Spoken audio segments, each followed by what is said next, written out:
Hey everybody. Hope everybody had a good weekend. I was really hoping that this video would be me actually working on the MR2 on my 85 and all. But life happens. And I was not able to work on it.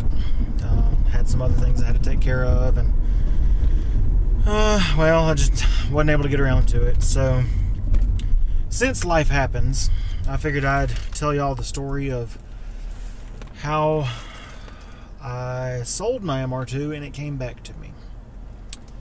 I guess it all starts, let's see, what was that? 2008, I believe.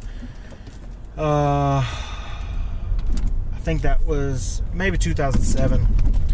I had pulled the blacktop out of my 85. And, I was on the quest for more power, as one of the other videos was saying. And I was going to put the beams, the 3SGE red top, in there. And so, I think it was about 2008, I ended up getting the engine and had, Doug had done my harness and everything. And I had everything that I needed to do it, except for the mounts. And life was happening, just like it happened this weekend, and I wasn't able to work on the car, and it sat there. And fast forward a couple of years, 2012-ish, I believe, I ended up actually selling the car. One of my brother's co-workers at Honda, he's a Honda head and has nothing but Hondas, but he wanted something different. He wanted something, Toyota, just to see what it would do, what he could do with it. So I ended up selling him my 85 with the engine, transmission, whole 9 yards, everything he needed. And at this point, I actually had mounts, because Doug had sent me some that he had fabbed up for his. And this is killing me, because I have the 85. I have everything I need to make it run. I just didn't have the time. And quite frankly, at the time, I didn't have money, really. I kind of needed the money more than I needed the car. And there was some other things going on. But anyway, I sold it. I hated that day. It was hard. I tell you, it was really hard.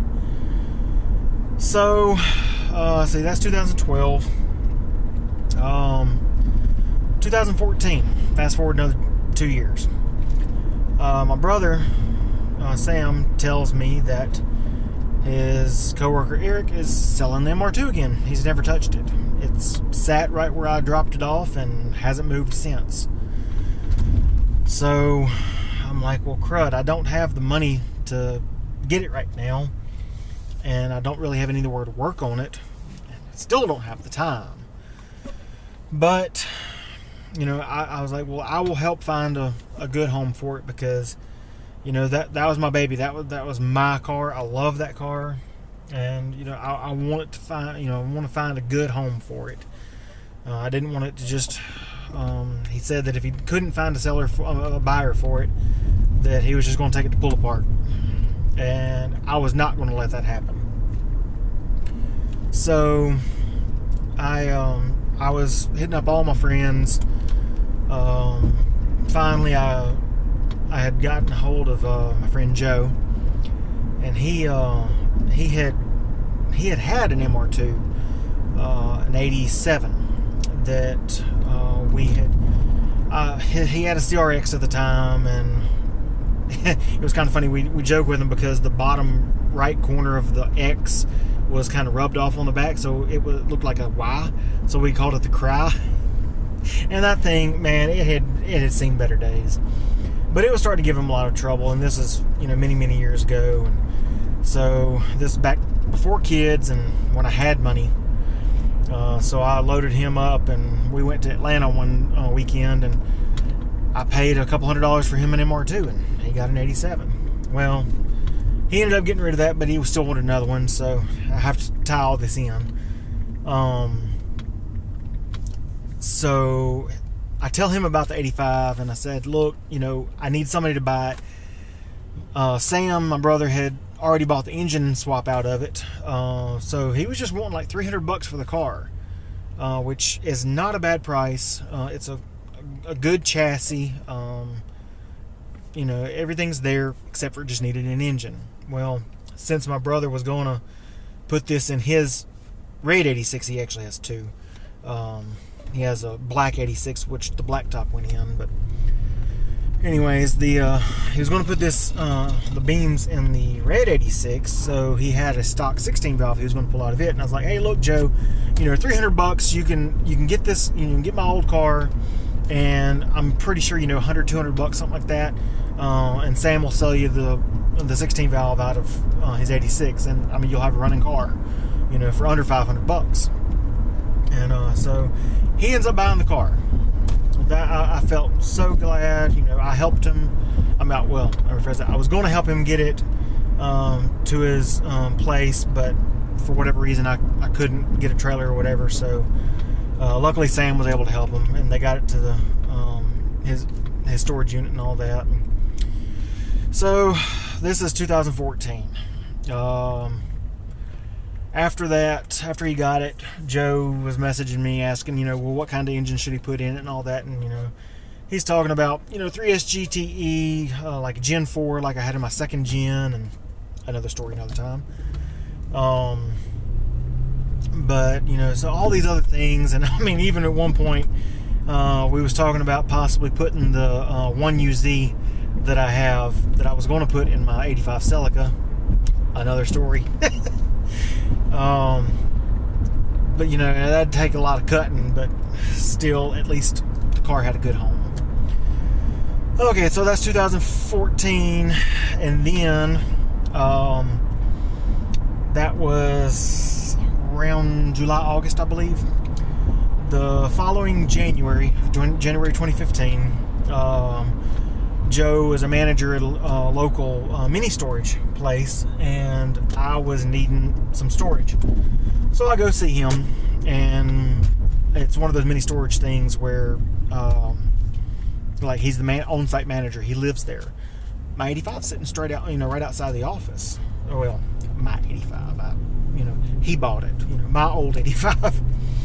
So he I go in and I'm fixing to fill out the paperwork and everything. My wife's with me, and had she not been with me, she would not have believed what was fixing to happen. So, we're filling out the paperwork and all, and Joe's like, oh, I got something for you. So, he goes to the back in the office and all, and he comes back out with this little envelope. And I instantly knew what the envelope was, because in Mississippi, the old titles, before like 2012 or so, came in these smaller envelopes, and it was the same exact envelope that I had sold Eric, my brother's coworker, back a few years ago or whatever. And so it was the title and the key, and so I thought he was just saying, hey, hey, look, here's the title, I got the car. So he said, open it up. So I open it up and I look at it. It still has my name on it. He never got his Eric or Joe never got the car changed into their name. And I was like, hey, it looks, I still got my name on it. And Joe looks at me and he's like, yeah, it's yours. I was like, no, I sold it. You have it. It's your car. He's like, no, it's yours. It hits me. He gave me my car back. Man, I am in tears at this point. Like I said, and this is still, 2 years later, and I'm tearing up now just thinking about it. But glad I got sunglasses on. But like I said, had my wife not been there and seen it, she would not have believed it. Because whenever the whole thing about Eric was selling the car, I was, I told her, I was like, I really want to find somebody to buy this car. And she said, well, we don't have a place for it. We don't have any money to work on it. And, I knew these things. It's just, she was telling me. So, anyway, but she said, about the only way you could get it is if it was free. I didn't tell anybody else this. I mean, this is just me and my wife talking. So anyway, yeah, Joe gave me my car back, and he said, and I mean, I'm in tears, and he said, well, man, you helped so many people, and you've done so much for me that, it's the least that I could do. And I was like, man, you did not have to do this, but man, I'm so glad that you did, because this is the only way that I could have got this car back. And he's like, yeah, I know, but you deserve it. And Joe, if you watching this, man, brother, you're awesome. I really don't know what I would do without you. I know that kind of goes both ways, but that's what friends are for. Sometimes friends are more than family than some family. But man, it was awesome getting my 85 back, and so it didn't cost me anything. So I have my 85 back, and that's the story. Add a little bit added on that. August, let's see, so that was January of 2015 I got the car back. Earlier in 2016, about June or so, ownership changed at the mini storage where Joe works, and that's one thing that he said, is like, hey, look, you can keep here as long as you need, because he knew I didn't really have a place to work on it at the time, and that was really cool of him. But so I'm able to keep the car there.